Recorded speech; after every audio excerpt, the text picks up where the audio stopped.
Okay, in this video I'd like to talk about what's known as the ideal gas law. The ideal gas law is written for you right here. It's this PV equals nRT. Generally, ideal gases are gases that we consider to behave, a lot like what you would think a gas should behave like. They're going to be particles that are very spread out, a lot of empty space.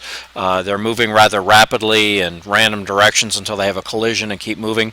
When you get away from those conditions, you get what's called, what's a non-ideal gas. When the volume becomes a significant portion of its overall volume, the volume of the actual particles, the particles moving slow and things of this nature. But what we're dealing with when we say ideal gas, we're generally referring to particles where the pressure is not very high, so the particles are spread out. The temperature's also not very low, so that, again, the particles are moving with some decent amount of speed and so forth. And when you do that, you get the sort of a relationship that for a gas, if you will take its pressure times its volume, that will be equal to, or you could say it's proportional to, its number of moles times its temperature. To get rid of that is proportional to business, we can put a constant, and the constants are listed here. Now, a couple of things. Basically, I refer to these problems as what I call plug and chug, because we're going to plug in for these variables and simply solve for an unknown. The R is always going to be one of these guys that you see up here. And notice that they are all, look at the units, liter atmospheres mole K, liter kilopascals mole K, liter millimeters of mercury mole K. So notice how these are all the same. The volume will always be in liters. For this equation to work, your volume always has to be in liters. But notice how your pressure, you could use ATMs for your pressure, but then you're going to have to use this 0.08206.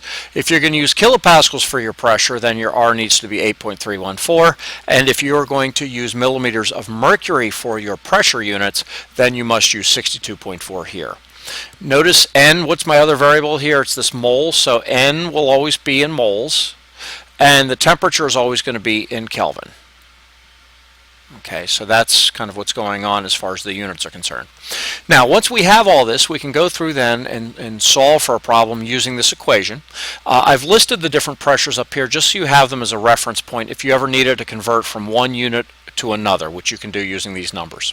Okay, so let's look at a sample problem. And I have two problems over here on the right. The first is a little more straightforward. Okay, so let me solve this first problem. It's fairly straightforward. You've got a pressure, a volume, a number of moles, and they want to know the temperature. So what I would do is simply fill in everything that I'm given. PV is equal to nRT, and I'm going to just simply plug in my variables. What is my pressure? It's 123 kPas. My volume is given to me as 10 liters.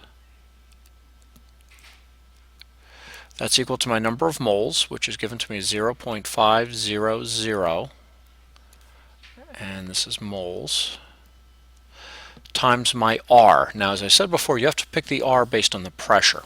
Since my pressure is in kPas, I'm going to go with this number right here, the 8.314, so that it matches. Do a little times, and I apologize, my marker is not working real well. 8.314 times my temperature. Well, that is actually what I'm trying to solve for here. So now, as I do my math, basically what I'm going to do is I'm going to take 123 times 10, which of course would be 1230, and divide it by 0.58 times 8.314. So, you would basically divide both sides by 0.5. Sorry about that, that didn't take real well. Sorry, I seem to be having a little trouble with my marker here today. 0.500 times 8.314. And again, this will cancel then here, and I would have to do the same thing. This is an equality, so anything I do to one side I can do to the other.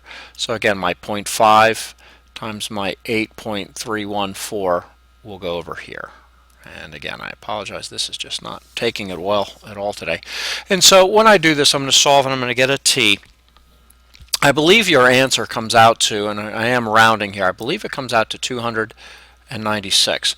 But one thing I want to point out is the temperatures are in Kelvin, so this is in Kelvin, and please note my problem, they want the answer in Celsius. So to convert this, I have to subtract 273 from that Kelvin temperature, and when you do that, I believe that comes out to 23 degrees C. And so that would be the answer to the first problem. Now for the second problem, let me just go with a different color just to mix things up a little bit here. Same sort of an idea, they give me a mass, a volume, and they want me to go to standard temperature and pressure, and they want to know the molar mass. Well, how would I do something like this, or molecular mass or molar mass? What you need to remember is, what does this N mean? N is basically moles, and you can figure that out by taking the mass over the molar mass, or molecular mass, as this problem is calling it. So what's happening in this particular problem is, you'll notice they've given me the volume, standard temperature, standard pressure.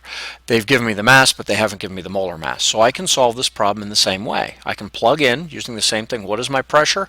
Well, it's standard pressure. Well, the nice thing here is I can pick whatever pressure I want to go with.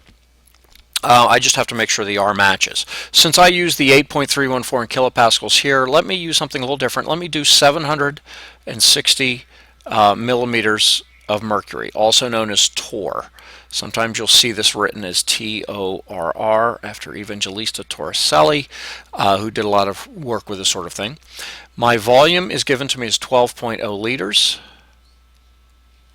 and that is equal to N. Now what I'm going to do is I'm going to substitute N. I'm going to put mass over molar mass. Well, they give me my 23.6 grams over, and I don't know, I'll do a little mm there, molar mass, times my R. Since I use 760, which R do I use? Well, I'm going to have to use this one, which is 62.4. And please notice with these problems, I always make sure that the R matches the pressure, times my temperature. Well, it's standard temperature, and that in Kelvin is going to be 273 Kelvin. So again, make sure that your units are all okay. Now, basically, again, I have a situation here where mathematically these are really all in the numerator. So this times this over my molar mass is equal to the product of these two numbers.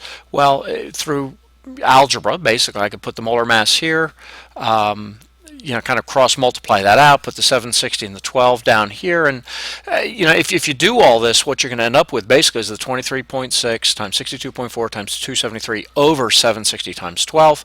And so when you do your math, you're going to get a molar mass that when I did it before, I got 44.1 grams, and so that would be, and again, let me fix that, grams per mole, and that is the molar mass. So what I did here is I simply solved for the molar mass in the bottom and got my answer. So there are a couple different ways to do these problems, but they're all based on this PV equals nRT, and you kind of plug and chug into them is what I call it. So you find everything you need in the problem, put it in where it belongs, and then solve for the unknown variable. And again, remember that sometimes we can play with this a little bit. Also remember, some things you'll see sometimes is maybe they don't give you the temperature in Kelvin. You'll have to put it in Kelvin. They may not give you the volume in liters. They may give it to you milliliters. You have to turn it into liters or something along those lines. And then also, of course, make sure your pressure units match the R that you've chosen to use. Okay, good luck with these problems. I hope this has been helpful.